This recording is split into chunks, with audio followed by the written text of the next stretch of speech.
Hey everybody, welcome back to Living Room Chats. My name is Beth.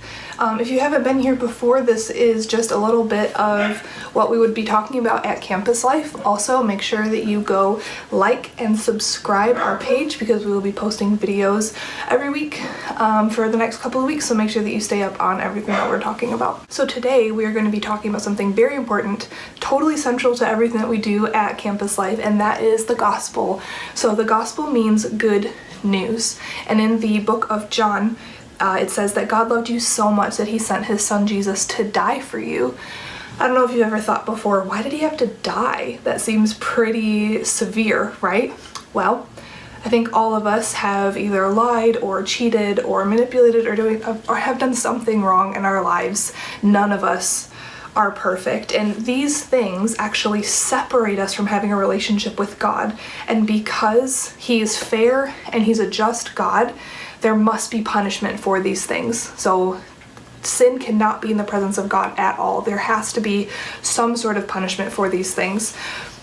And we can't actually get rid of them on our own. They don't just go away with good works or different things like that. And so, because God loved you so much, he actually sent his son to die on the cross, and all of the wrath and anger that God had towards sin was actually poured out on Jesus so that we could have a relationship with him. So instead of that coming on us, it actually went on Jesus, which is so amazing. And so I mean, all of that wrath had to go somewhere, right? And he loved us so much that he actually decided to send his son to have all of that wrath poured out on, which is just amazing. And because Jesus took our punishment, we now have an opportunity to be able to have a relationship with God. And there's something that happens when you believe what I just said. It's called becoming born again.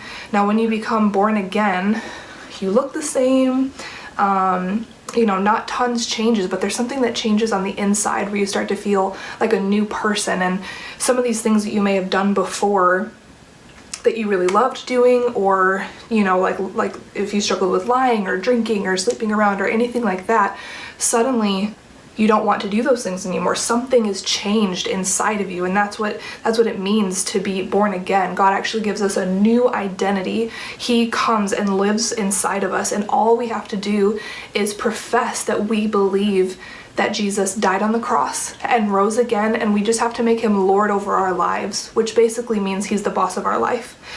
So I just want to invite you guys, if you've heard this message before or if this is the very first time, I just want you to take a second to stop and ask God to reveal himself to you, and for you to open up your heart to him and to say, God, I've heard what she's just said.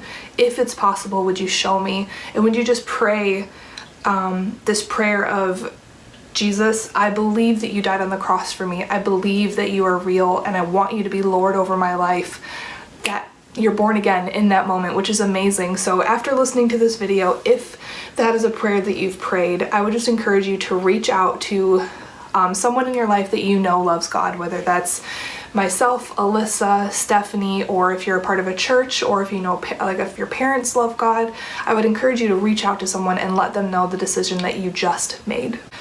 God can come and fill in these empty places in us that we can sometimes feel are there. We can try to fill them up with other things, but if you just made the decision to follow Jesus, I have good news for you.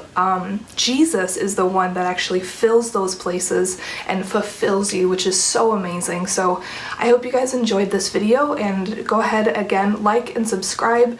Living Room Chats will be here every week. I hope you guys have a great rest of your week, and keep in touch.